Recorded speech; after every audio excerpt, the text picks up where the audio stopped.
ക്രൈസ്തവ പൈതൃകം അവകാശപ്പെടാൻ കഴിയുന്ന ഈ മുരിക്കാശ്ശേരിയുടെ ഹൃദയഭാഗത്ത് നിന്നുകൊണ്ട് ചില ആത്മീയ യാഥാർത്ഥ്യങ്ങൾ ബൈബിൾ വെളിച്ചത്തിൽ വിളിച്ചറിയിക്കുവാനുള്ള അവസരം ഒരു കൂട്ടം ആളുകൾക്ക് ഇവിടെ ലഭിച്ചതിൽ ഞങ്ങൾ അതീവ സന്തുഷ്ടരാണ്. ഇന്ന് ലോകം വിമർശിക്കുന്ന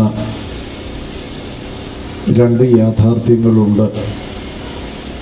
ഒന്ന് വിശുദ്ധ ബൈബിളും, രണ്ട് യേശുക്രിസ്തുവുമാണ്. ഇത്രമാത്രം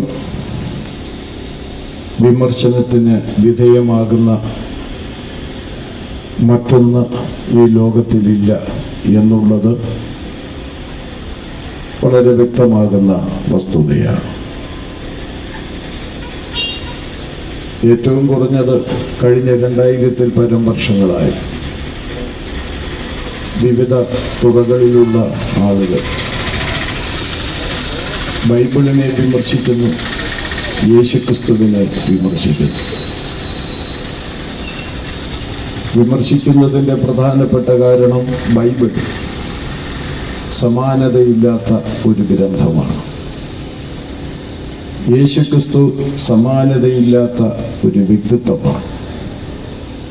അങ്ങനെ സമാനതയില്ലാത്ത ഗ്രന്ഥമായ ബൈബിളും സമാനതയില്ലാത്ത വ്യക്തിയായ യേശുക്രിസ്തുവും വിമർശിക്കപ്പെടുന്നു എന്നുള്ളതിൽ തെല്ലും അത്ഭുതം ഞങ്ങൾക്കില്ല.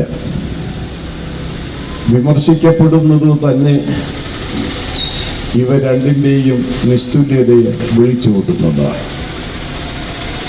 ഓരോ മതങ്ങൾക്കും അവരവരുടേതായ മതഗ്രന്ഥങ്ങളുണ്ട്.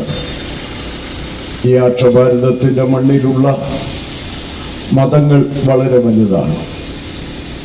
ഈ മതങ്ങൾക്കെല്ലാം തന്നെ അവകാശപ്പെടാൻ കഴിയുന്ന സ്വന്തമായ മതഗ്രന്ഥങ്ങൾ അവയ്ക്കെല്ലാം തന്നെയുണ്ട്.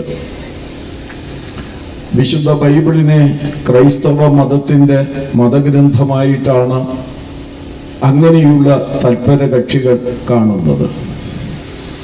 പക്ഷേ ഒരു വസ്തുത ബൈബിളിനെ സംബന്ധിച്ച് പ്രാരംഭത്തിൽ ഓർമ്മിപ്പിച്ചുകൊണ്ട് അതിൻ്റെ നിസ്തുല്യതയെ വെളിപ്പെടുത്തുന്ന ചില യാഥാർത്ഥ്യങ്ങളിലേക്ക് നിങ്ങളുടെ ശ്രദ്ധയെ കൊണ്ടുപോകാനാണ് താല്പര്യപ്പെടുന്നത്. ബൈബിൾ ഒരു മതഗ്രന്ഥമല്ലെന്നുള്ളത് പ്രാരംഭത്തിൽ തന്നെ ഓർപ്പിക്കാൻ ഞങ്ങൾക്ക് താല്പര്യമുണ്ട്. ബൈബിൾ ഒരു മതഗ്രന്ഥമായിരുന്നെങ്കിൽ ഈ പ്രതികൂല കാലാവസ്ഥയിൽ ഇടുക്കി ജില്ലയിലും ഇടുക്കി ജില്ലയ്ക്ക് പുറത്തുമുള്ള ഒരു കൂട്ടം ആളുകൾ മുരിക്കാശ്ശേരിയിലേക്ക് വന്ന് ആ മതഗ്രന്ഥമായ ബൈബിളിനെ കുറിച്ച് പ്രസംഗിക്കുവാൻ ആവശ്യമില്ല. കാരണം ഏറ്റുകൊണ്ട് നടക്കാൻ കഴിയുന്ന നിരവധി മതഗ്രന്ഥങ്ങളാണല്ലോ ഈ ഭാരതം നമുക്ക് സമ്മാനിച്ചിരിക്കുന്നത്. അതുകൊണ്ട് നിശ്ചയമായും ഈ ബൈബിളിനെ കുറിച്ച് ഈ പ്രതികൂല കാലാവസ്ഥയിൽ വിവിധ സ്ഥലങ്ങളിൽ നിന്ന് കടന്നു വന്ന് ഞങ്ങൾ പ്രസംഗിക്കുമ്പോൾ അതൊരു മതഗ്രന്ഥമല്ലെന്നുള്ള യാഥാർത്ഥ്യം നിങ്ങൾ തിരിച്ചറിയേണ്ടത് വളരെ ആവശ്യമാണ്. ഈ ബൈബിളിനെ സംബന്ധിച്ച് ഓർമ്മിപ്പിക്കുമ്പോൾ ചരിത്രപരമായി ഒരുപാട് വസ്തുതകൾ എൻ്റെ ഹൃദയത്തിലേക്ക് കടന്നു വരുന്നുണ്ട്.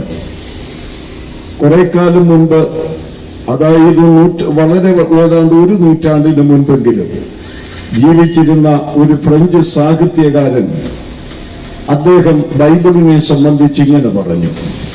അദ്ദേഹം പറഞ്ഞത് ഇംഗ്ലണ്ടിനെ കുറിച്ചാണ് പറഞ്ഞത്. ഇംഗ്ലണ്ട് രണ്ട് കാര്യങ്ങൾ സൃഷ്ടിച്ചു, അല്ലെങ്കിൽ ഉണ്ടാക്കി. അതിലവർ പറഞ്ഞത് ഇങ്ങനെയാണ്: ഇംഗ്ലണ്ട് ഷേക്സ്പിയറിനെ ഉണ്ടാക്കി. തുടർന്ന് അദ്ദേഹം എഴുതി വെച്ചിരിക്കുന്നത് ബൈബിൾ ഇംഗ്ലണ്ടിനെ ഉണ്ടാക്കിയെന്നാണ്. ഇംഗ്ലണ്ട് ഷേക്സ്പിയറിനെ ഉണ്ടാക്കിയപ്പോൾ ബൈബിൾ ഇംഗ്ലണ്ടിനെ ഉണ്ടാക്കി. മുരിക്കാശ്ശേരിക്കാരോട് ഞാനൊരു കാര്യം പറയട്ടെ. ഇന്ന് ലോകത്തിന്റെ മുഖച്ഛായ മാറ്റിമറിച്ചത് വിശുദ്ധ ബൈബിളാണെന്ന് പറഞ്ഞാൽ നിങ്ങൾ എന്നോട് വിയോജിക്കുകയില്ല എന്നെനിക്ക് നന്നായിട്ടറിയാം. ഇന്ന് ഭാരതത്തിന്റെ വടക്കൻ ഭാഗങ്ങൾ ഒരളവിൽ പറഞ്ഞാൽ കലാപകലുഷിതമാണ്.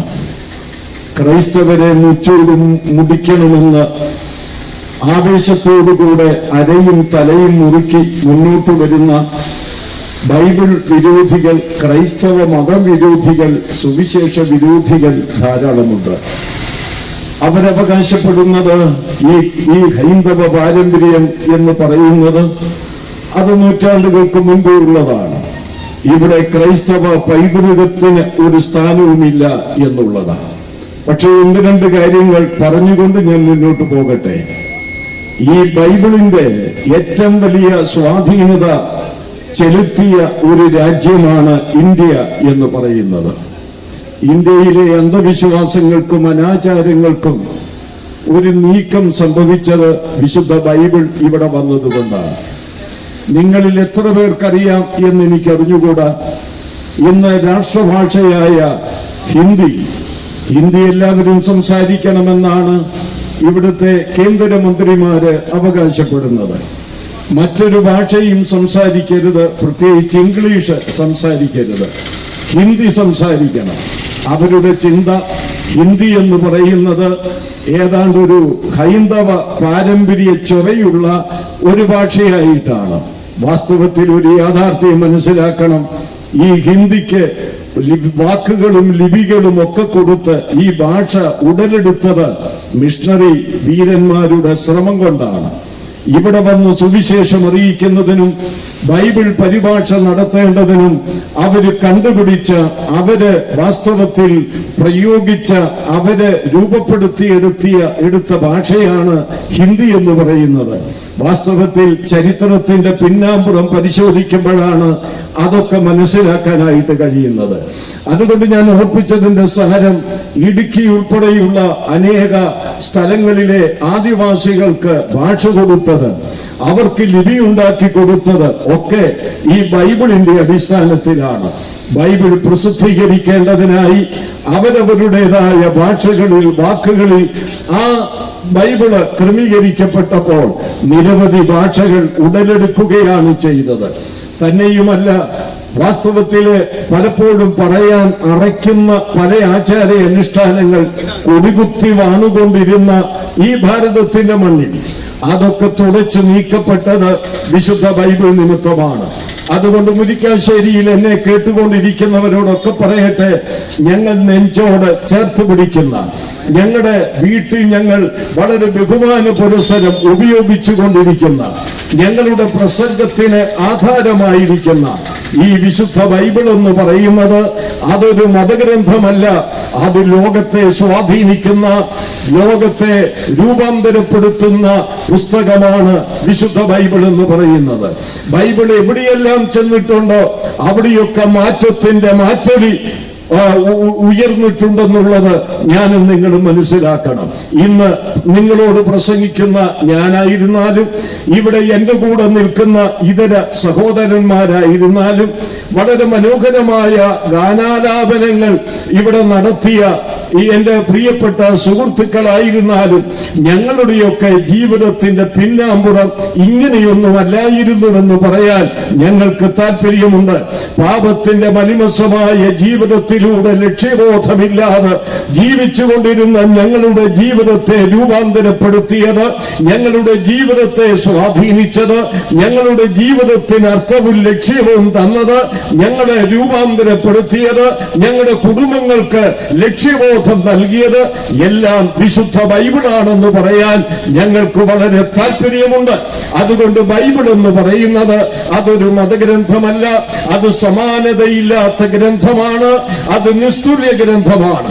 എന്തുകൊണ്ട് ബൈബിൾ നിസ്തുല്യ ഗ്രന്ഥമായിരിക്കുന്നു? അത് സംബന്ധിച്ചൊരു 3-4 കാര്യങ്ങൾ വേഗത്തിൽ പറഞ്ഞു പോകട്ടെ. ഒന്ന്, ബൈബിളിന്റെ ഐക്യം സംബന്ധിച്ച് ബൈബിൾ നിസ്തുല്യ ഗ്രന്ഥമാണ്. ബൈബിൾ എന്ന് പറയുന്നത് 66 പുസ്തകങ്ങളുടെ സമാഹാരമാണ്. 72 ഉണ്ട് എന്ന് ചിലർ അവകാശപ്പെടുന്നു. അത് വാസ്തവത്തിൽ കാനോനികമല്ലെന്നുള്ള വസ്തുതയും ഈ സമയത്ത് ഞാൻ ഓർപ്പിക്കുകയാണ്.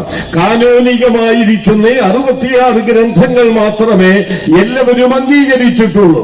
ആ 66 ഗ്രന്ഥങ്ങൾ എന്ന് പറയുന്നത് വ്യത്യസ്തമായ കാലഘട്ടങ്ങളിൽ, വ്യത്യസ്ത സംസ്കാരങ്ങളിൽ, വ്യത്യസ്ത സ്ഥലങ്ങളിൽ ഇരുന്ന് 1600 വർഷങ്ങൾ കൊണ്ട് 40-ലധികം എഴുത്തുകാർ എഴുതി ചേർത്തതാണ് ഈ വിശുദ്ധ ബൈബിൾ എന്ന് പറയുന്നത്. ഇവർ തമ്മിൽ കണ്ടിട്ടില്ല, പരസ്പരം മനസ്സിലാക്കിയിട്ടില്ല. ആ ഒടുവിലത്തെ ഗ്രന്ഥകാരൻ ഈ ജനിക്കുന്നതിന് മുൻപ് തന്നെ അതിനു മുൻപുള്ള പല ഗ്രന്ഥകാരന്മാരും മരിച്ചുപോയിട്ടുണ്ട്. അങ്ങനെ പരസ്പരം കണ്ടിട്ടില്ലാത്ത, അറിഞ്ഞിട്ടില്ലാത്ത 40-ലധികം എഴുത്തുകാര് 1600 വർഷങ്ങൾ കൊണ്ട് ഭൂഖണ്ഡങ്ങളുടെ വിവിധ സ്ഥലങ്ങളിൽ ഇരുന്ന്, പശ്ചാത്തലങ്ങളിൽ ഇരുന്ന്, സംസ്കാരങ്ങളിൽ ഇരുന്ന് എഴുതി വച്ചിരിക്കുന്ന ഈ ഗ്രന്ഥമുണ്ടല്ലോ, പരസ്പര വൈരുദ്ധ്യത ഈ ഗ്രന്ഥത്തിനില്ല എന്നുള്ളത് ഇതിന്റെ നിസ്തുല്യതയെ വിളിച്ചറിയിക്കുന്നതാണ്. ഒരു ചരടിൽ കോർത്തിണക്കിയ ഒരു മുത്തുമാല കണക്ക് ഒന്നൊന്നോട് ബന്ധപ്പെട്ടിരിക്കുന്ന 66 പുസ്തകങ്ങൾ അടങ്ങിയിരിക്കുന്ന ഈ വിശുദ്ധ ബൈബിൾ എന്ന് പറയുന്നത് ഇത് നിസ്തുല്യ ഗ്രന്ഥമാണ്. ഇതിന് പകരം വെക്കാൻ ഒരൊറ്റ ഗ്രന്ഥവും ഈ അവനിയുടെ മുഖത്തുണ്ടായിട്ടില്ല, ഇനിയൊട്ടുണ്ടാകുകയുമില്ലെന്ന് 2 പ്രാവശ്യം ആവർത്തിച്ചു പറയാൻ ഞങ്ങൾക്ക് താല്പര്യമുണ്ട്. അതുകൊണ്ട് ഐക്യം സംബന്ധിച്ച് ബൈബിൾ നിസ്തുല്യ ഗ്രന്ഥമാണ്. രണ്ടാമത്, ദൈവശ്വാസീയത സംബന്ധിച്ച് ബൈബിൾ നിസ്തുല്യ ഗ്രന്ഥമാണ്. എന്താണ് ദൈവശ്വാസീയം എന്ന് പറഞ്ഞാൽ? ദൈവത്തിന്റെ ഉച്ഛ്വാസമാണ്. എന്നെ ശ്രദ്ധിക്കുന്ന പ്രിയപ്പെട്ടവരെ, ഈ ബൈബിൾ അല്ലെങ്കിൽ ബൈബിളിലെ വചനം അത് ജീവനുള്ളതാണ്.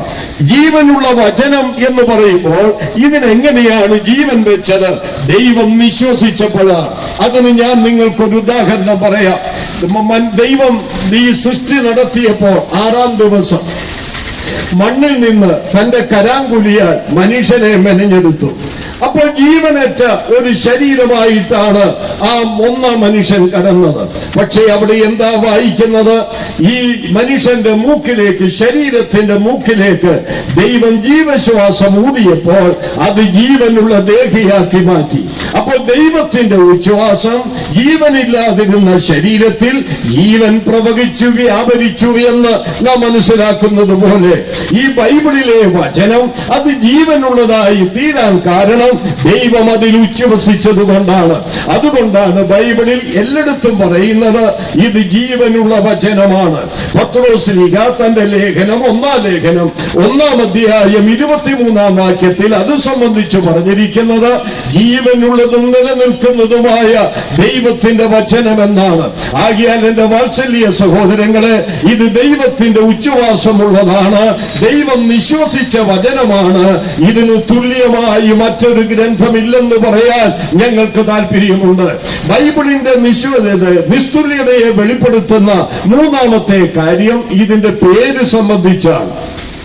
ഇതിന്റെ പേര് സംബന്ധിച്ച് നാം എടുക്കുമ്പോൾ, ഒന്ന്, ബൈബിളിന് കൊടുത്തിരിക്കുന്ന പേര് ദൈവത്തിന്റെ വചനമെന്നാണ്. ഞാൻ ഈ മുരിക്കാശ്ശേരിയിലെ ആളുകളോട് ചോദിക്കട്ടെ, ഗ്രന്ഥങ്ങൾ ഇറങ്ങുന്നതിന് ഒരു കണക്കുമില്ല. എത്രയോ മതഗ്രന്ഥങ്ങൾ, അല്ലാത്ത ഗ്രന്ഥങ്ങൾ ദിവസേന ഇറങ്ങിക്കൊണ്ടിരിക്കുക. ഇതിനൊരു ഗ്രന്ഥത്തിന് പോലും ദൈവത്തിന്റെ വചനമെന്ന നാമകരണം നൽകിയിട്ടില്ല. എന്നാൽ ഞങ്ങളുടെ കയ്യിലിരിക്കുന്ന, നിങ്ങളുടെ വീട്ടിൽ സൂക്ഷിച്ചിരിക്കുന്ന ഈ ബൈബിളിന് കൊടുത്തിരിക്കുന്ന ഈ 1-ാമത്തെ പേര് ഇത് ദൈവത്തിന്റെ വചനമാണ് എന്ന് പറഞ്ഞാൽ അർത്ഥം എന്താണ്? ഈ വചനത്തിന്റെ ഉടമസ്ഥത എന്ന് പറയുന്നത് മനുഷ്യനുള്ളതല്ല, അത് ദൈവത്തിനുള്ളതാണ്. അതുകൊണ്ടാണ് 119-ാം സങ്കീർത്തനത്തിൽ അദ്ദേഹം ഇങ്ങനെ പറഞ്ഞിരിക്കുന്നു, ദൈവമേ, നിന്റെ വചനം സ്വർഗത്തിൽ എന്നേക്കും സ്ഥിരപ്പെട്ടിരിക്കുന്നു എന്നാണ്. സ്വർഗത്തിൽ എന്നേക്കും സ്ഥിരപ്പെട്ടിരിക്കുന്ന വചനത്തിന്റെ ഒരു കോപ്പിയാണ് എന്റെയും നിങ്ങളുടെ ഈ കയ്യിലുള്ളത്. അതുകൊണ്ട് വചനം, ദൈവത്തിന്റെ വചനം, അതുകൊണ്ട് അത് നിസ്തുല്യമാണ്. ഇതിന് കൊടുത്തിരിക്കുന്ന മറ്റൊരു നാമം യഹോവയുടെ പുസ്തകമെന്നാണ്. ഇത് പറയുമ്പോൾ ഞങ്ങൾക്ക് വലിയ സന്തോഷമുണ്ട്. എന്താ കാര്യം? ഈ ലോകത്തിൽ ഒരു മതഗ്രന്ഥവും നോക്കിയിട്ട് അത് യഹോവയുടെ പുസ്തകമെന്ന് അവകാശപ്പെടാൻ കഴിയുകയില്ല പ്രിയപ്പെട്ടവരെ. അത് ബൈബിളിന് മാത്രം അവകാശപ്പെടാൻ കഴിയുന്നതാണ് യഹോവയുടെ പുസ്തകം എന്നുള്ളത്. അതുകൊണ്ട് ബൈബിൾ നിസ്തുല്യമാണ്.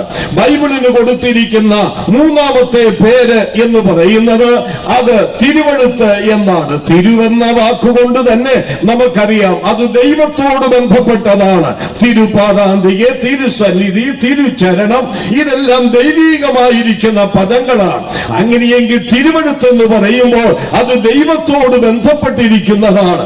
ആകയാൽ തിരുവെഴുത്തെന്നുള്ള പേര് ബൈബിളിന് നൽകിയിരിക്കുന്നത് കൊണ്ട് ബൈബിൾ സമാനതയില്ലാത്ത ഗ്രന്ഥമാണ്. അത് നിസ്തുല്യ ഗ്രന്ഥമാണ്. ഇനിയും ബൈബിൾ നിസ്തുല്യ ഗ്രന്ഥമാകാനുള്ള മൂന്നാമത്തെ കാരണം അത് ചരിത്രപരമായി ശരിയാണ്. ഒരിക്കൽ ഒരു മനുഷ്യൻ, ദൈവദാസ്, ഒരു മിഷണറിയോട് ചോദിച്ചു, ബൈബിൾ ശരിയാണെന്നുള്ള, സത്യമാണെന്നുള്ളതിന്റെ തെളിവെന്താണ്? അദ്ദേഹം ഒരുപാട് തെളിവിലേക്ക് പോകാതെ ഇങ്ങനെ പറഞ്ഞു, ജൂത് എന്ന് പറഞ്ഞു. അതായത് യഹൂദനാണ്. എന്റെ വാത്സല്യ സഹോദരങ്ങളോട് ഞാൻ പറയട്ടെ, നിങ്ങളുടെ കൈകളിൽ മിക്കവരുടെ കയ്യിലും ബൈബിൾ ഉണ്ടല്ലോ. ഈ ബൈബിൾ ഒന്നെടുത്ത് നോക്ക്. ബൈബിൾ സത്യമാണെന്ന് കണ്ടുപിടിക്കാൻ വലിയ ശ്രമങ്ങളൊന്നും നടത്തണ്ട. ഇന്നത്തെ യഹൂദ രാജ്യത്തിന്റെ ഗതിവിഗതികൾ മനസ്സിലാക്കിയാൽ മതി. യഹൂദന്റെ ഉത്ഭവം മുതൽ ഇതുവരെയുള്ള യഹൂദന്റെ സകല ചരിത്രങ്ങളും എടുത്തു നോക്കിയാൽ അത് ബൈബിളിനോട് ചേർത്ത് വയ്ക്കാവുന്നതാണ്. അഥവാ ബൈബിളിൽ പറഞ്ഞിരിക്കുന്ന പ്രവചനങ്ങൾ കൊത്തവണ്ണമാണ് യഹൂദന്മാരുടെയും യഹൂദ രാഷ്ട്രത്തിന്റെയും പോക്ക് മനസ്സിലാക്കാൻ കഴിയുന്നത്. എന്ന് മാത്രമല്ല, ഇന്നലെ ഞങ്ങളുടെ വീട്ടിൽ കുടുംബ പ്രാർത്ഥന വായിച്ചപ്പോൾ എസ്തറിന്റെ പുസ്തകമായിരുന്നു. എസ്തറിന്റെ പുസ്തകം 1-ാം അധ്യായത്തിൽ വായിച്ചപ്പോൾ ഹിന്ദു ദേശമെന്നുണ്ട്. എന്റെ കൊച്ചുമകന് വേണ്ടുവോളം മലയാളത്തിൽ വായിക്കാൻ ബുദ്ധിമുട്ടുള്ളത് കൊണ്ട് അവന്റെ കയ്യിലുള്ള ഇംഗ്ലീഷ് ബൈബിളാണ്. അവനാണ് ആദ്യം വായന ആരംഭിച്ചത്. അവിടെ മലയാളത്തിൽ ഹിന്ദു ദേശം എന്നുള്ളതിന് അവൻ വായിച്ചത് ഇന്ത്യ എന്നാണ്. എന്റെ പ്രിയപ്പെട്ടവരെ, ഇന്ന് ഇന്ത്യക്ക് വേണ്ടി കടിപിടി കൂട്ടുന്ന സകല മതവർഗീയവാദികളും മനസ്സിലാക്കുന്നതിന് മുൻപ് വിശുദ്ധ ബൈബിളിൽ ഒരു ഇന്ത്യയെ കുറിച്ച് രേഖപ്പെടുത്തിയിരുന്നു എന്ന് പറയുന്നത് അത് ചരിത്രപരമായ സത്യമുള്ള ഗ്രന്ഥമാണ്. വിശുദ്ധ ബൈബിൾ എന്ന് വെളിപ്പെടുത്തുകയല്ലേ ചെയ്യുന്നത്. അത് തന്നെയല്ല ഒക്കെ വിവരിപ്പാൻ പോയാൽ വൈകുന്നേരം ഞങ്ങൾക്ക് മറ്റൊരു മീറ്റിംഗ് ഉണ്ട്, അതിലേക്ക് പോകേണ്ടത് ആവശ്യമുണ്ട്. എങ്കിലും ഓർപ്പിക്കട്ടെ, ലോക ചരിത്രം പഠിക്കുന്നവർക്കറിയാം ലോകത്തിൽ മഹത്തായ 4 സാമ്രാജ്യങ്ങളുണ്ട്. 1 ബാബിലോൺ സാമ്രാജ്യം, 2 മേദിയ പാർസിയ സാമ്രാജ്യം, 3 ഗ്രീക്ക് സാമ്രാജ്യം, 4 റോമൻ സാമ്രാജ്യം.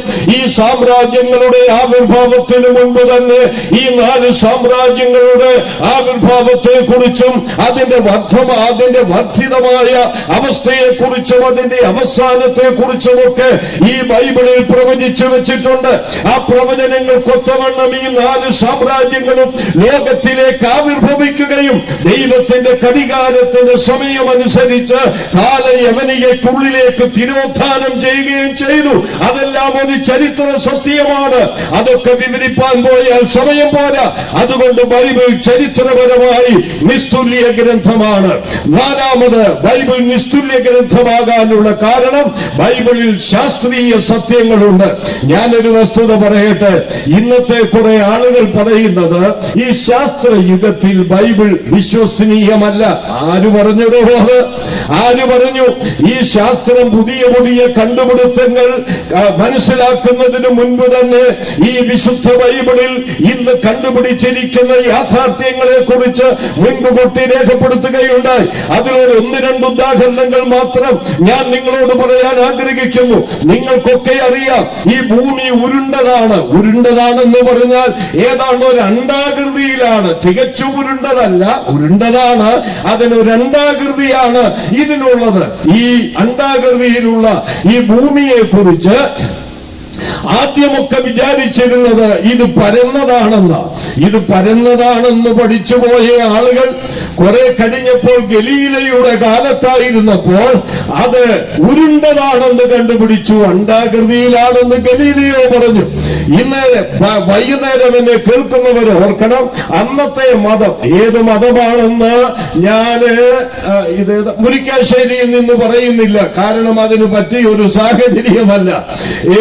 ഇത് ഉരുണ്ടതാണെന്ന് പറഞ്ഞപ്പോൾ അന്നത്തെ ആ മതം, ഏതേലും മതമാകട്ടെ, പറയാൻ എനിക്ക് താല്പര്യമുണ്ടെങ്കിൽ ഇപ്പോൾ എനിക്ക് അത് ഒരുങ്ങുന്നില്ല.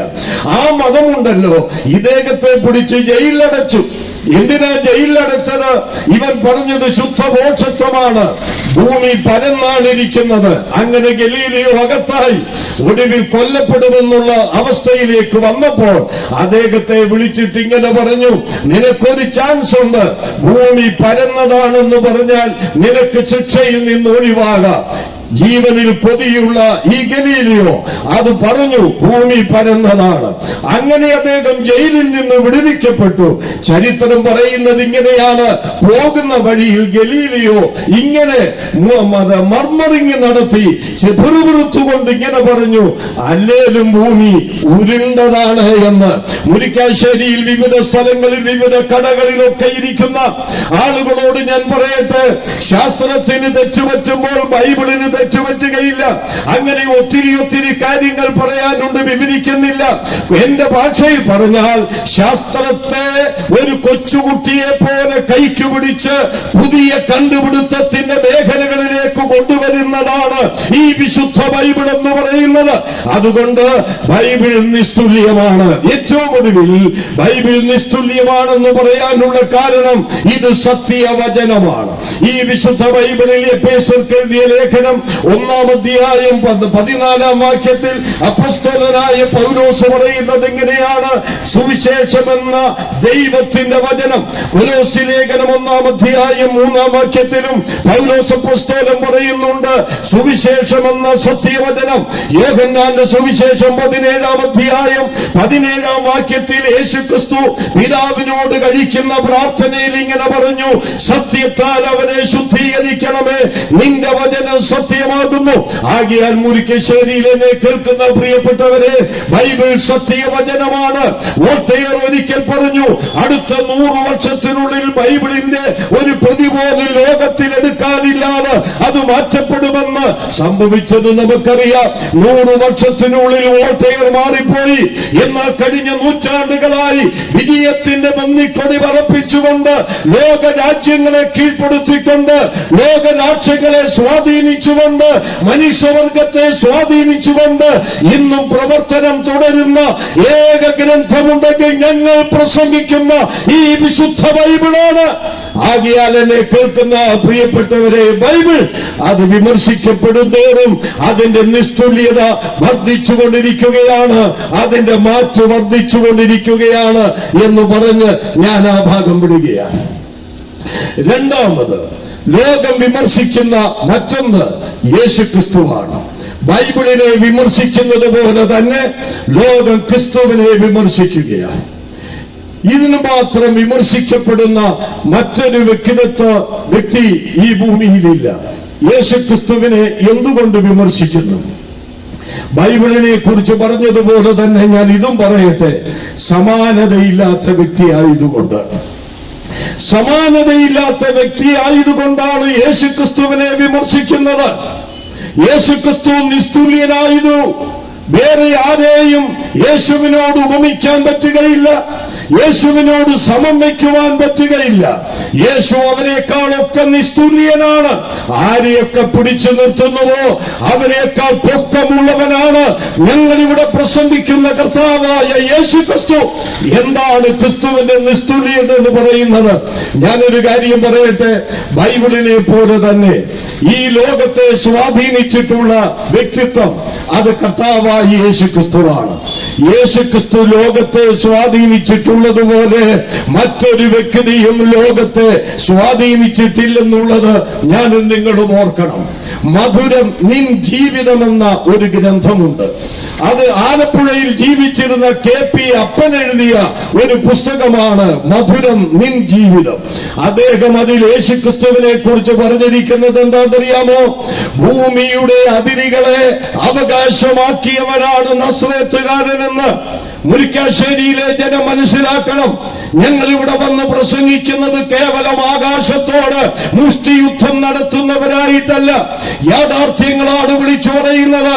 ഈ ഭൂമിയുടെ അതിരുകളെ അവകാശമാക്കിയ ഏക വ്യക്തിത്വം അവനിയുടെ മുഖത്തുണ്ടെങ്കിൽ അത് ഞങ്ങൾ പ്രസംഗിക്കുന്ന ഈ കർത്താവായ യേശുക്രിസ്തുവാണ്. അവിടുന്ന് നിസ്തുല്യനാണ്. എന്തുകൊണ്ട് യേശുക്രിസ്തു നിസ്തുല്യനായിരിക്കുന്നു? ബൈബിളിനെ കുറിച്ച് പറഞ്ഞതുപോലെ 3-4 കാര്യങ്ങൾ അത് സംബന്ധിച്ചും പറഞ്ഞ് എന്റെ ചെറിയ പ്രഭാഷണം ഇവിടെ അവസാനിപ്പിക്കുകയാണ്. യേശുക്രിസ്തു എന്തുകൊണ്ട് നിസ്തുല്യനായിരിക്കുന്നു? ഒന്ന്, അവിടുന്ന് ദൈവമാകയാൽ ക്രിസ്തു നിസ്തുല്യനായിരിക്കുന്നു. എന്റെ വാത്സല്യ സഹോദരങ്ങളെ, വിവേകാനന്ദ സ്വാമികൾ എഴുതിയ പ്രസിദ്ധമായ ഒരു ഗ്രന്ഥമുണ്ട്. ആ ഗ്രന്ഥത്തിന്റെ പേര് വിവേകാനന്ദ സാഹിത്യ സർവസ്വം എന്നാണ് ആ ഗ്രന്ഥത്തിന്റെ പേര്. അതിന്റെ 4-ാം വാള്യത്തിൽ യേശുക്രിസ്തുവിനെ കുറിച്ച് അദ്ദേഹം പറഞ്ഞിരിക്കുന്നത് ഇങ്ങനെയാണ്. ഞാനൊന്ന് ഓർപ്പിക്കട്ടെ. അത് നിങ്ങളുടെ ഭാവനയിലുള്ള ഏത് ഈശ്വരനേക്കാൾ ഉന്നതനാണ് യേശുക്രിസ്തു എന്നാണ്. ഇതിന്നത്തെ ആളുകൾ സമ്മതിക്കുമോ? സംശയമുണ്ടെങ്കിൽ നോക്കിക്കോളുക. വിവേകാനന്ദ സാഹിത്യ സർവസ്വം എന്ന ഗ്രന്ഥത്തിന്റെ 4-ാമത്തെ വാള്യത്തിൽ അദ്ദേഹം പറഞ്ഞു വെച്ചിരിക്കുകയാ, നിങ്ങളുടെ ഭാവനയിലുള്ള സകല ഈശ്വരന്മാരെക്കാൾ യേശുക്രിസ്തു ഉന്നതനാണ് എന്ന്. എന്റെ വാത്സല്യ സഹോദരങ്ങളെ, ഞാൻ അല്പം മുമ്പ് പറഞ്ഞല്ലോ KP അപ്പനെ കുറിച്ച്. അദ്ദേഹത്തിന്റെ മറ്റൊരു ഗ്രന്ഥമാണ് ബൈബിൾ വെളിച്ചത്തിന്റെ കവചം എന്ന ഗ്രന്ഥം. ആ ബൈബിൾ വെളിച്ചത്തിന്റെ കവചം എന്ന ഗ്രന്ഥത്തിൽ അദ്ദേഹം എഴുതിയിരിക്കുന്നത് ഇങ്ങനെയാണ്: ദൈവം മനുഷ്യനായി മണ്ണിലേക്ക് ഇറങ്ങി വന്നാൽ യേശുക്രിസ്തുവിനെ പോലെ ഇരിക്കുമെന്ന് അദ്ദേഹം പറഞ്ഞു. ഇത്ര അർത്ഥവത്തായ വാക്കുകൾ. ദൈവം മനുഷ്യനായി ഈ ഭൂമിയിലേക്ക് ഇറങ്ങി വന്നാൽ യേശുക്രിസ്തുവിനെ പോലെ ഇരിക്കും. സംശയമുണ്ടെങ്കിൽ നോക്കിക്കോ. KP അപ്പൻ എഴുതിയ ബൈബിൾ വെളിച്ചത്തിന്റെ കവചം എന്ന ഗ്രന്ഥം. അതുകൊണ്ട് പുറമേ നിന്ന് ചില തെളിവുകൾ ഞാൻ ഓർപ്പിച്ചുവെന്ന് മാത്രമേ ഉള്ളൂ. യേശുക്രിസ്തു സാക്ഷാൽ ദൈവമാണ്. ദൈവത്തെ അന്വേഷിച്ചാരൊക്കെ പോയോ അവരൊക്കെ വന്നുപെട്ടത് യേശുക്രിസ്തുവിന്റെ അടുക്കലേക്കാണ്. യേശുവിന്റെ ശിഷ്യന്മാർ യേശുവിനോട് ചോദിച്ചു, ഗുരു, ഞങ്ങൾക്ക് ദൈവത്തെ കാണിച്ചു തരണം. യേശു അതിന് കൊടുത്ത മറുപടി എന്താണെന്നറിയാമോ? ഇത്രയും നാൾ നിങ്ങളോടുകൂടെ ഞാനിരുന്നിട്ടും ദൈവത്തെ കാണിച്ചു തരണമെന്ന് പറയുന്നത് എങ്ങനെ? എന്നെ കണ്ടവൻ ദൈവത്തെ കണ്ടിരിക്കുന്നു, ഞാനും ദൈവവും ഒന്ന് തന്നെ. ആകയാൽ പ്രിയപ്പെട്ടവരെ, ദൈവം മനുഷ്യനായി മണ്ണിലേക്ക് ഇറങ്ങി വന്നതാണ് ഈ നസ്രേത്തുകാരനായ യേശു. യോഹന്നാന്റെ സുവിശേഷം 1-ാം അധ്യായം 1-ാം വാക്യത്തിൽ ഇങ്ങനെ പറയുന്നു: ആദിയിൽ വചനമുണ്ടായിരുന്നു, വചനം ദൈവത്തോടുകൂടെ ആയിരുന്നു, വചനം ദൈവമായിരുന്നു. അതിന്റെ 14-ാം വാക്യത്തിലേക്ക് വരുമ്പോൾ പറയുകയാണ്: വചനം ജഡമെടുത്ത് കൃപയും സത്യവും നിറഞ്ഞവനായി നമ്മുടെ ഇടയിൽ പാർത്തുവെന്നാണ്.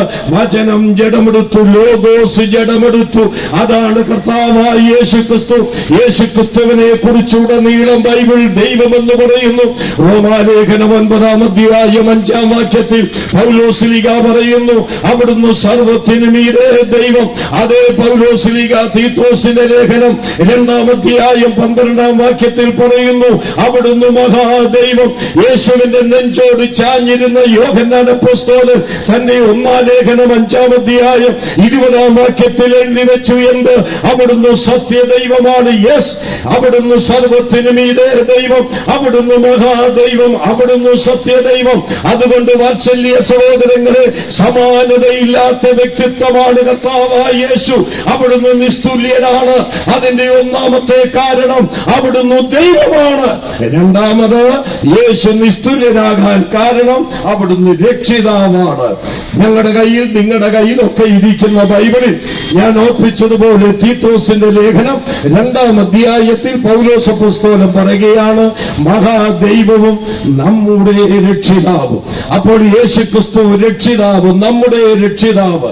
എവിടെ നിന്ന് രക്ഷിക്കുന്നവൻ? കേട്ടോളുക, വിശുദ്ധ മത്തായി സുവിശേഷം 1-ാം അധ്യായം 21-ാം വാക്യം. അവിടെ എന്താ എഴുതിയിരിക്കുന്നത്? അവൻ തന്റെ ജനത്തെ അവരുടെ പാപങ്ങളിൽ നിന്ന് രക്ഷിപ്പാനിരിക്കൊണ്ട് നീ അവന് യേശു എന്ന് പേരിടണം. യേശു എന്ന് പറഞ്ഞാൽ രക്ഷിതാവ്. എവിടെ നിന്ന് രക്ഷിക്കുന്നവൻ? പാപത്തിൽ നിന്ന് രക്ഷിക്കുന്നവൻ. അതാണ് അവിടെ രേഖപ്പെടുത്തിയിരിക്കുന്നത്. ഈ ദൈവമായി അവൻ മനുഷ്യനായി ഈ മണ്ണിലേക്ക് ഇറങ്ങി വന്നത് എന്തിന്? അവൻ തന്റെ ജനത്തെ അവരുടെ പാപങ്ങളിൽ നിന്ന് രക്ഷിപ്പാനിരിക്കൊണ്ട്. എന്നെ ശ്രദ്ധിച്ചുകൊണ്ടിരിക്കുന്ന ബഹുമാന്യ ശ്രോതാക്കളെ, പാപം അത് കേവലം ഒരു ആലങ്കാരിക ഭാഷയല്ല. പാപമെന്ന് പറയുന്നത് മനുഷ്യ ജീവിതത്തെ കാർന്നു തിന്നുന്ന ഒരു അത്ഭുത രോഗമാണ്. ഇന്ന് മനുഷ്യന്റെ എല്ലാ പ്രശ്നങ്ങൾക്കും കാരണം പാപമാണെന്ന് പറയാൻ ഞങ്ങൾക്ക് താല്പര്യമുണ്ട്. അതിന്റെ വിവിധ വശങ്ങളിലേക്ക് ഞാൻ ഇറങ്ങുന്നില്ല. പാപത്തിന്റെ ശിക്ഷ നിത്യ നരകമാണ്. ഒരു സ്വർഗമുണ്ട്, ഒരു നരകമുണ്ട്. ബൈബിൾ അത് പഠിപ്പിക്കുന്നു, യേശുക്രിസ്തു പഠിപ്പിച്ചിരിക്കുന്നു. അതൊരു യാഥാർത്ഥ്യമാണ്. മരണമെന്ന് പറയുന്നത് മനുഷ്യന്റെ അവസാനമല്ല. മനുഷ്യൻ ആറടി മണ്ണിന്റെ ജന്മിയല്ല. മനുഷ്യനെന്ന് പറയുന്നത് ആറടി മണ്ണിൽ നീറി ഒടുങ്ങിപ്പോകുന്ന ജീവിതമല്ല. മനുഷ്യന് മരണാനന്തര ജീവിതമുണ്ട്. മരണാനന്തര ജീവിതത്തിൽ 2 സ്ഥലങ്ങളുണ്ട്. ഒന്ന് സ്വർഗമാണ്, രണ്ടാമത്തേത് നരകമാണ്. പാപം മനുഷ്യനെ കൊണ്ട് എത്തിക്കുന്നത് നിത്യമായ നരകത്തിലാണ്. എങ്കിലും ദൈവം സൃഷ്ടിയായ മനുഷ്യനെ സ്നേഹിച്ചതുകൊണ്ട് പാപത്തെ വെറുക്കുന്ന ദൈവം പാപിയായ മനുഷ്യനെ സ്നേഹിച്ച് രക്ഷിതാവായിട്ട് ഈ മണ്ണിലേക്ക് വന്നു. അവിടുന്ന് അതിനുവേണ്ടി എന്ത് ചെയ്തു? ക്രൂശിൽ യേശു മരിച്ചു. മാനവജാതിയുടെ പാപത്തെ പാപമറിയാത്ത തന്റെ മേൽ ഏറ്റെടുത്തുകൊണ്ട് യേശു ക്രൂശിന്മേൽ കയറി.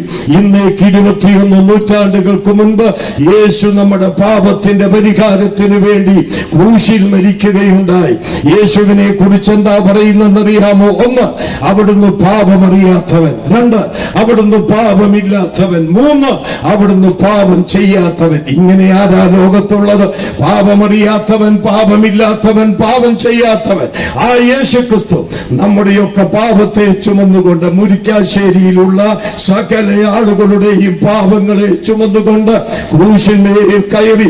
3 ആണികളിൽ ആകാശത്തിനും ഭൂമിക്കും നടുവിൽ, 2 കള്ളർക്ക് നടുവിൽ, കാലത്തിന്റെ നടുവിൽ, ദൈവത്തിനും മനുഷ്യർക്കും നടുവിൽ എന്റെയും നിങ്ങളുടെയും പാപത്തെ വഹിച്ചുകൊണ്ട് അവിടുന്ന് യാഗമായി തീർന്നു, മരിച്ചു. ഒടുവിലായിട്ട് അവിടുന്ന് കുരിശിൽ കടന്നുകൊണ്ട് പറഞ്ഞു, പിതാവേ സകലവും നിവൃത്തിയായി. എന്ന് പറഞ്ഞാൽ അർത്ഥം എന്താണ്? ഏതൊരു കാര്യത്തിന് വേണ്ടി അവിടുന്ന് ഈ മണ്ണിലേക്ക് വന്നോ തന്റെ യാഗം കൊണ്ടത് വരുത്തി. അതുകൊണ്ട് മുരിക്കാശ്ശേരിയിൽ എന്നെ കേൾക്കുന്നവരോട് പറയട്ടെ, ഇനി പാപമോചനം എന്ന് പറയുന്നത് കർമ്മമാർഗം കൊണ്ട് ലഭിക്കുന്നതല്ല. കർമ്മമാർഗം എവിടെ? അത് പോയിരിക്കുന്നു. പാപപരിഹാരത്തിന് വേണ്ടി അരമയിൽ നടക്കണ്ട, പൈസ മുടക്കണ്ട, കായക്ലേശം നടത്തണ്ട. ഒരു വസ്തുതയുടെ വിളിച്ചു പറയട്ടെ, ഇനി പാപങ്ങൾക്ക് പരിഹാരത്തിനായി ഒരു യാഗം ശേഷിക്കുന്നില്ല. എന്നെ ശ്രദ്ധിക്കുന്ന നിങ്ങളിൽ എത്ര പേർക്ക് പാപമോചനം വേണം, പാപക്ഷമ വേണം, പാപപരിഹാരം വേണം? നിങ്ങളൊരു സ്ഥലങ്ങളിൽ പോകണ്ട, യേശുവിന്റെ അടുക്കലേക്ക് ഈ സന്ധ്യാസമയത്ത് വന്ന് പാപമേറ്റു പറഞ്ഞാൽ നിങ്ങളുടെ പാപങ്ങളെ ക്ഷമിച്ചു തരുവാൻ യേശുവിന് അധികാരമുണ്ട്. കാരണം അവിടുന്നാണ് പാപങ്ങൾക്ക് വേണ്ടി മരിച്ചടക്കപ്പെട്ട് 3-ാം ദിവസം ഉയർത്തെഴുന്നേറ്റത്. എന്റെ വാത്സല്യ സഹോദരങ്ങളെ, ഈ ലോകത്തിലെ സകല മഹാത്മാക്കളുടെ കല്ലറകൾ അടഞ്ഞു കിടക്കുമ്പോൾ ഫലസ്തീനിന്റെ വിരിമാറിലൊരു കല്ലറ തുറന്നു കിടപ്പുണ്ട്. വാക്കുകളും ഭാഷണങ്ങളും കൂടാതെ നൂറ്റാണ്ടുകളായി വാചാലമായി വിളിച്ചു പറഞ്ഞുകൊണ്ടിരിക്കുന്നു, അവൻ ഇവിടെ ഇല്ല, അവൻ ഉയർത്തെഴുന്നേറ്റിരിക്കുന്നു. അങ്ങനെ ഒരാൾ മാത്രമേ ഉള്ളൂ. അതാണ് യേശുവിന്റെ നിസ്തുല്യത. 3-ാമത് യേശുവിന്റെ നിസ്തുല്യത, അവിടുന്ന് ഏക മധ്യസ്ഥനാണ്. ദൈവത്തോട് അടുക്കുന്നവർക്ക് വേണ്ടി പക്ഷവാദം ചെയ്യുന്ന ഏക മധ്യസ്ഥനാണ് യേശുക്രിസ്തു. ഇന്ന് ഒരുപാട് മധ്യസ്ഥന്മാരുണ്ട്, മുട്ടിന് മധ്യസ്ഥന്മാരാണ്.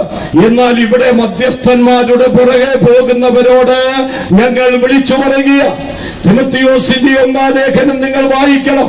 അതിന്റെ 2-ാം അധ്യായം 5-ാം വാക്യത്തിൽ പൗലോസ് ശ്ലീഹ എഴുതി വച്ചിരിക്കുകയാ, ദൈവം ഒരുവനല്ലോ, ദൈവത്തിനും മനുഷ്യർക്കും മധ്യസ്ഥനും ഒരാൾ തന്നെ, അത് കർത്താവായ യേശുക്രിസ്തുവാണ്. ആകയാൽ പ്രിയപ്പെട്ടവരെ, ഒരുപാട് മധ്യസ്ഥന്മാരുണ്ടെന്ന് നിങ്ങളെ പഠിപ്പിക്കുന്നു. നിങ്ങൾ അതിന്റെയൊക്കെ പുറകെ പോകുന്നു. ഞാനല്ല പറയുന്നത്, വേദപുസ്തകം കയ്യിലുള്ളവരൊക്കെ ഇന്ന് വീട്ടിൽ പോയി നോക്കണം. തിമോഥെയോസിന്റെ 1-ാം ലേഖനം 2:5, മധ്യസ്ഥൻ ഒരുവനേയുള്ളൂ, അതെല്ലാവർക്കും വേണ്ടി തന്നെത്താൻ ജീവനെ ഏൽപ്പിച്ചു കൊടുത്ത കർത്താവായ യേശുക്രിസ്തുവാണ്. അതുകൊണ്ട് ഇവിടുത്തെ ഏറ്റവും വലിയ പാപിയാകട്ടെ, ഏറ്റവും വലിയ ദുർപ്രവർത്തകരാകട്ടെ, ഏറ്റവും വലിയ മദ്യപാനിയാകട്ടെ, എത്ര വലിയ കൊള്ളരുതാത്തവനാകട്ടെ, ഇതാ യേശുവിന്റെ അടുക്കൽ വന്നാൽ അവിടുത്തെ മധ്യസ്ഥത കൊണ്ട് നിന്റെ പാപങ്ങൾക്ക് മോചനം കിട്ടും, ക്ഷമ കിട്ടും. അതുകൊണ്ട് യേശു നിസ്തുല്യനാണ്. ഏറ്റവും ഒടുവിലായി എന്തുകൊണ്ട് യേശു നിസ്തുല്യനാകുന്നു? പോയതുപോലെ വീണ്ടും വരുന്നത് കൊണ്ട്. പോയതുപോലെ വീണ്ടും വരുന്നവനാകയാൽ യേശു നിസ്തുല്യനാണ്. പോയതുപോലൊന്നും ആരും വീണ്ടും വരികയില്ല. വരാൻ പോകുന്നു അടുത്ത വർഷം വോട്ടെടുപ്പ്. ആര് ജയിക്കും ആര് നോക്കുമെന്നൊന്നും പറയാൻ ഒക്കുകയില്ല. എന്നാൽ എന്റെ മനസ്സിൽ ഒരു കണക്കൂട്ടലുണ്ട്. ഇപ്രാവശ്യം ഇങ്ങനെ തന്നെ പൊക്കോണ്ടിരിക്കുകയാണെങ്കിൽ ഇവരെല്ലാവരും കൂടെ വീണ്ടും ഒരു ഭരണം കൊടുക്കുന്ന ലക്ഷണത്തിലാ പൊക്കോണ്ടിരിക്കുന്നത്. എന്തുവാകട്ടെ, അതവിടെ നിൽക്കട്ടെ. പക്ഷേ ഈ ജയിപ്പിച്ചു വിടുന്ന ആളിനെ കാണാറില്ല. ഇന്നത് ചെയ്യാം, പാലമുണ്ടാക്കാം, അതുണ്ടാക്കാം, ഇതുണ്ടാക്കാം എന്നൊക്കെ പറഞ്ഞു പോയാൽ പിന്നെ നമ്മൾ അവരെ കാണുന്നത് വല്ല നാട മുറിക്കാനോ വല്ല കടയുദ്ഘാടനത്തിനോ ഒക്കെ ആയിട്ടാണ്. എന്നാൽ ഒരു വസ്തുത പറയട്ടെ, പോയതുപോലെ വീണ്ടും വരാം എന്ന് വാഗ്ദത്തം പറഞ്ഞ ഒരൊറ്റയാളേ ഉള്ളൂ, അത് കർത്താവായ യേശുക്രിസ്തുവാണ്. യേശുക്രിസ്തു പറഞ്ഞു, ഞാൻ വീണ്ടും വരും, ഞാൻ വീണ്ടും വരും. ഇതുപോലെ പറഞ്ഞ ഒരു വ്യക്തി വേറെയില്ല. യോഹന്നാന്റെ സുവിശേഷം 14-ാം അധ്യായത്തിൽ ഇങ്ങനെ പറഞ്ഞു, ഞാൻ ഭവനമൊരുക്കാൻ പോകുന്നു. ഭവനം ഒരുക്കി കഴിഞ്ഞാൽ ഞാൻ ഇരിക്കുന്നിടത്ത് നിങ്ങളെയും ഇരുത്തേണ്ടതിന് പിന്നെയും വന്ന് നിങ്ങളെ എന്റെ അടുക്കൽ ചേർത്തുകൊള്ളാം. ഈ ലോക സംഭവങ്ങൾ യേശുവിന്റെ വരവിനെ വിളിച്ചറിയിക്കുന്നു. ലോക രാഷ്ട്രീയ ചക്രവാളത്തിൽ അതിന്റെ ഗതിവിഗതികൾ സംഭവിച്ചുകൊണ്ടിരിക്കുന്നു. സ്നേഹിത ബിസിനസ്സുകാരെ, യേശു വേഗം വരാൻ പോകുന്നു. യേശുവിന്റെ വരവിന് വേണ്ടി നിങ്ങളെ തന്നെ ഒരുക്കുക. യേശുവിനെ നിങ്ങളുടെ ഹൃദയത്തിൽ സ്വീകരിക്കുക. യേശുവേ, ഞാൻ പാപിയാണ്, എന്റെ പാപങ്ങൾക്ക് പരിഹാരത്തിന് വേണ്ടി അവിടുന്ന് ക്രൂശിൽ മരിച്ച് ഉയർത്തെഴുന്നേറ്റുവെന്ന് വിശ്വസിക്കുന്നു. ഞാൻ അങ്ങയെ രക്ഷകനും കർത്താവുമായി ഹൃദയത്തിൽ സ്വീകരിക്കുന്നുവെന്ന് തീരുമാനമെടുത്ത് ദൈവമക്കളായി മാറുക, രൂപാന്തരപ്പെടുക, പാപപ്രവൃത്തികളിൽ നിന്ന് വിടുവിക്കപ്പെടുക, യേശുവിന്റെ വരവിന് വേണ്ടി ഒരുക്കപ്പെടുക. അല്ല, നീ ഇതിന് മുതുകു തിരിഞ്ഞ് കാണിച്ചാൽ ഒരു വലിയ ശിക്ഷാവിധിയുണ്ട്, ന്യായവിധിയുണ്ടെന്ന് മുന്നറിയിപ്പ് തന്നുകൊണ്ട് എന്റെ വാക്കുകൾക്ക് വിരാമം കുറിക്കുന്നു. കേട്ട എല്ലാവർക്കും ഞങ്ങളുടെ സ്നേഹവും നന്ദി ക്രിസ്തുവിന്റെ നാമത്തിൽ ഞങ്ങൾ അറിയിക്കുന്നു. ദൈവം എല്ലാവരെയും സഹായിക്കട്ടെ, അനുഗ്രഹിക്കുമാറാകട്ടെ.